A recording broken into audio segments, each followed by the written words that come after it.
Então vamos de mais um dia de maratona KDP, já chegamos no dia 15, que corresponde à metade da nossa maratona de 30 dias.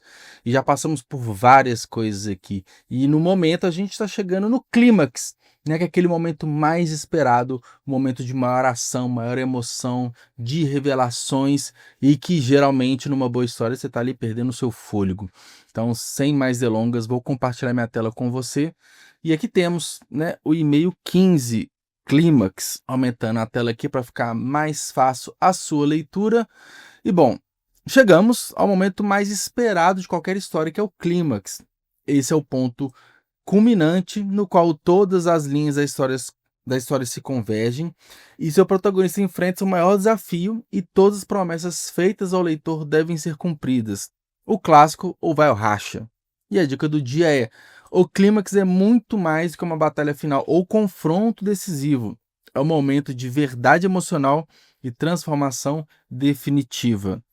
Foque no conflito central da sua história. E lembra quando a gente falou no começo da jornada que um dos elementos muito importantes da narrativa é o conflito? E eu lembro que eu expliquei nos primeiros vídeos quais são os tipos de conflitos que a gente tem.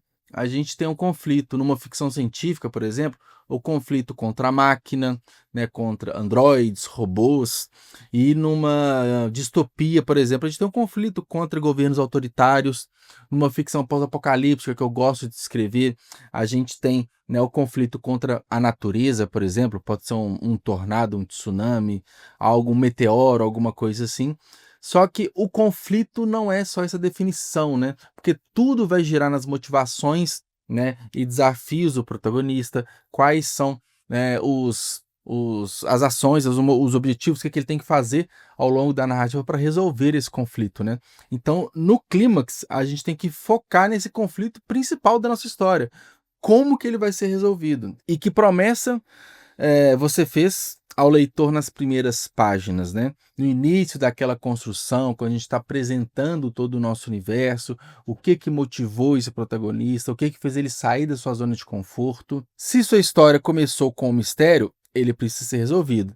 Se começou com uma busca, ela precisa ser concluída, mesmo que o personagem descubra que o verdadeiro tesouro estava em outro lugar, né? Que é um exemplo. Este é o ponto que seu protagonista deve utilizar tudo que aprendeu durante a jornada, enfrentando não apenas o antagonista ao conflito externo, mas também suas próprias limitações e medos internos. E aqui é mais um ponto, né, que valida o que a gente falou nos últimos vídeos sobre a importância da construção de bons personagens, tá? Porque construindo bons personagens, você consegue, né, ver até onde que ele pode chegar e como que ele pode chegar, utilizando, né, aquilo que ele aprendeu, o que ele desenvolveu ao longo da sua jornada.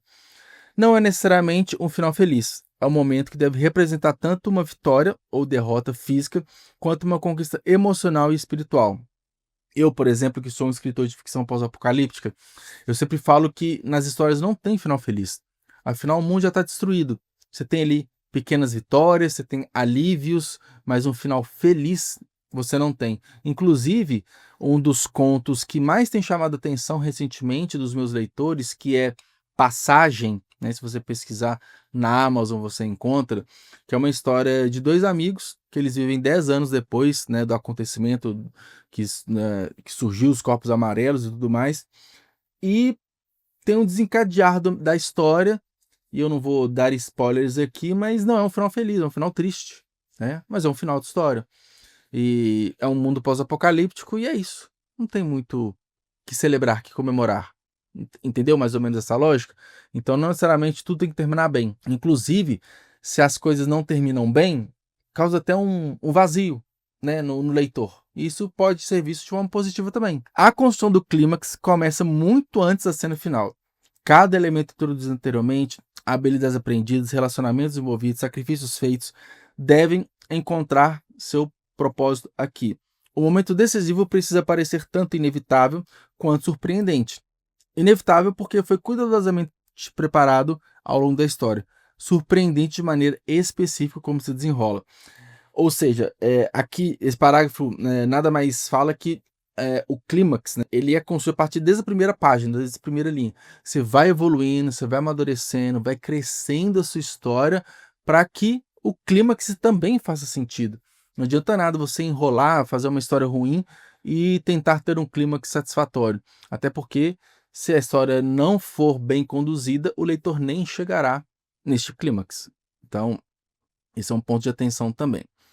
Bom, esse é o momento que seu protagonista demonstra sua verdadeira transformação, usando não apenas suas novas habilidades, mas também sua nova compreensão de si mesmo e do mundo. A resolução deve surgir tanto das ações do protagonista, quanto de suas escolhas morais e emocionais, refletindo o tema central da história. Permita que seu protagonista tenha um momento de dúvida final antes da decisão crucial. Mostre o custo da vitória, porque raramente grandes conquistas vêm de sacrifícios significativos. O clímax deve resolver o conflito principal, e uma frase que eu costumo falar sempre, né? Quando o conflito ele é resolvido, a história se encerra. Entenda isso. Então, você resolveu o conflito, aquilo que foi sendo escalado ao longo da história foi resolvido, não tem um porquê continuar a história. Claro, você não vai passar uma régua ali, mas você vai caminhando para o final. A mesma coisa, você está correndo, você terminou o seu treino de corrida, ele acabou, você não trava. Você começa a caminhar, você vai desacelerando e encerra. A história é mais ou menos isso. Inclusive, esse desacelero, ele é utilizado muitas das vezes em um epílogo. Né? No meu livro, no meu romance Lucas, a Esperança do Último, tem um final da história, né, que é um final, né, em aberto, né, que gera algumas dúvidas, e tem um epílogo que ele vai contar como foi que Lucas ganhou o Félix, que é o gato dele que acompanha ele na jornada. Então, vai passar lá, né, anos no passado e vai contar, né, de uma forma leve, de uma forma fofa, né, como que foi, né, esse primeiro contato entre os dois. Então, foi tendo esse desacelero após, né, o encerramento do conflito. Mas pode deixar claro algumas questões menores para serem abordadas na resolução. Após o momento decisivo, dê ao leitor um breve espaço para processar o que aconteceu. Mostre as consequências imediatas, tanto positivas quanto negativas. Este é o momento de começar a amarrar os fios soltos, preparando o terreno para a resolução final. O impacto do clímax deve reverberar através de todas as camadas da história, afetando não apenas o protagonista, mas todo mundo que ele construiu. Então a gente de fato já está no finalzinho mesmo da história, né? Desenrolar de todos os pontos, os fatos pendentes. E como tarefa do dia, você vai novamente seguir, né, essa lógica de escrever 500 palavras. Você vai escrever a cena inicial do confronto, estabelecendo o cenário e a atmosfera. Desenvolver o conflito principal, demonstrando as habilidades adquiridas pelo personagem, alternando entre o conflito interno e externo. Escrever o momento decisivo. Mostre a transformação final, revele o custo da vitória ou derrota de personagem, mostre as consequências imediatas da ação e tudo conectando com o tema central da história. E eu vou dar um exemplo muito legal aqui para você captar, prestar atenção, de uma história curta, de um conto, tá? Da minha série Corpos Amarelos. O conto mais curto que a gente tem é o Terraço, tá? Ele tem mais ou menos umas 30 páginas, que eu acredito que é o tamanho da sua história, da minha história nessa maratona de 30 dias, tá? O que acontece? O Terraço, inclusive, foi o primeiro texto que eu escrevi do universo Corpos Amarelos. E o que chama atenção?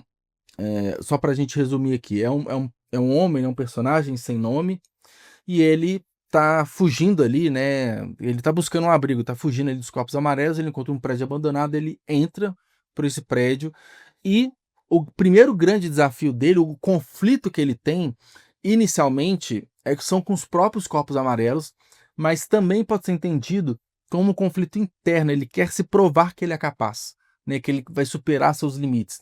Então, a escalada do primeiro até o último andar, que é chegar no terraço, ela é feita de diversas provações, tanto físicas e mentais, que ele é capaz de conseguir isso, porque a gente tem um ambiente deteriorado, um ambiente com diversos corpos amarelos. Então ele tem que superar todos os monstros e todas as suas limitações, né? Aí ele chega no terraço, ele, né, encontra um cenário, né, diferente daquilo que ele imaginava, e ele fica na dúvida, né, se ele deve continuar essa vida dele, se ele deve ir para outro caminho, né, se é que você me entende, e ele fica nessa dúvida. Então, chega nesse clímax do tipo, o que ele vai fazer? Tipo, literalmente o vai ao racha que a gente falou mais cedo. E aí tem a tomada de decisão e todas as consequências de continuar né, a partir dessa decisão tomada. Então, em 30 páginas é possível muito bem fazer isso, tá? E verificação final. Releia em voz alta, confirme se a transformação está clara, verifique o ritmo e a tensão, certifique-se que faz sentido com a história toda. E esse, um dos principais pontos aqui, que vale para qualquer texto que você escreve, o reler em voz alta, é engraçado que a gente está escrevendo, parece que tudo faz sentido, mas quando a gente vai ler, a gente encontra problemas, às vezes, de coisas simples, é uma concordância verbal, o uso não legal de vírgulas, ou colocando nossa leitura na cabeça se faz sentido ou não a história. Um ponto que a gente não consegue aqui, ou vai conseguir muito pouco, por conta da dinâmica ultra rápida que é a maratona de escrita, é deixar o livro descansar, né? Então, o ideal é que você termine de escrever, você faz uma revisão ali imediata e deixa ele descansar um tempinho para depois pegar o livro de novo e reler, que aí você vai ter uma visão externa, quase que externa, né? Uma visão mais cristalina, sem estar muito enviesado, porque você estava ali debruçado na história. Só que o ideal é que você fique 1 mês, 2 meses esperando, né? Descansando essa história para pegar ela de novo e ler, para fazer algumas melhorias. Aqui a gente não tem esse tempo, né? Infelizmente, mas reler em voz alta é um ótimo exercício e pode ser feito. Dica extra: leia em voz alta o seu clímax, já tinha falado aqui na verificação final, e grave para escutar depois. Isso ajudará a identificar onde a tensão cai ou onde precisa de mais desenvolvimento. Você pode fazer também, que é uma estratégia, pegar, né, esse texto e fazer uma descrição em áudio de alguma dessas ferramentas de inteligência artificial. Por quê? É claro que ela, muitas das vezes, vai ser uma voz mais neutra, mais flat, vamos colocar assim, mas ao mesmo tempo você consegue identificar, opa, aqui poderia ter um up, aqui era para ser o clímax e acabou não sendo.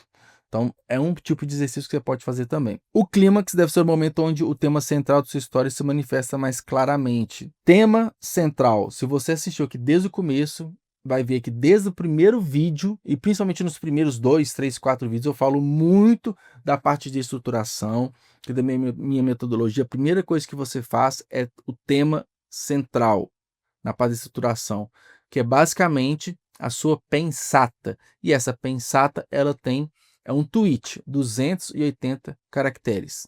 Eu vou dar outro exemplo, Antônio Tempo, né, um meu livro sobre ficção científica de viagem no tempo. O tema central é: o que você faria se pudesse parar o tempo? É uma frase que ela ficou me martelando e tem que ficar me martelando durante toda a escrita do livro. Por quê? Se eu fujo do meu tema central, eu estou indo para um caminho não legal da história. Compreende? Então, é isso. Você não pode fugir do seu tema central. Show? Então, o clímax deve ser o momento onde o tema central da sua história se manifesta mais claramente. Se sua história é sobre redenção, o momento decisivo deve envolver um ato de sacrifício ou perdão. Se é sobre crescimento pessoal, deve mostrar o protagonista superando seus medos mais profundos, que é basicamente o exemplo que eu dei aqui de Terraço, e fica a recomendação de leitura para você. E para amanhã, depois do clímax, o que acontece?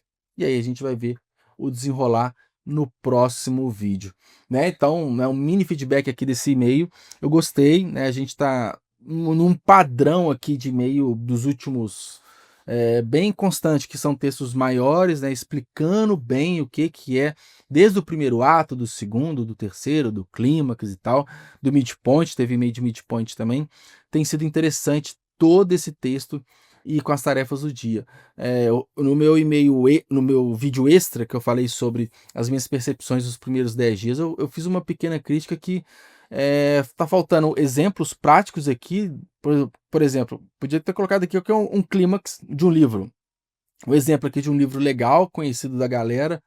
Fala qual que é o clímax aqui, para a gente conseguir fazer associações. E outra crítica que eu fiz também, que eu acho válido no caso, teria que ter colocado mais pessoas aqui participando, né? Mais autores independentes participando aqui. Mas tá num formato que eu acho interessante, beleza? Mas é isso. Então, você tá gostando aqui da Maratona KDP, não se esqueça de conferir a playlist completa, tá? Já temos 16 vídeos, né? 15 e-mails mais um extra e vamos até o final. Então, se inscreva no canal também, curta esse vídeo. Tamo junto, um abraço, fui.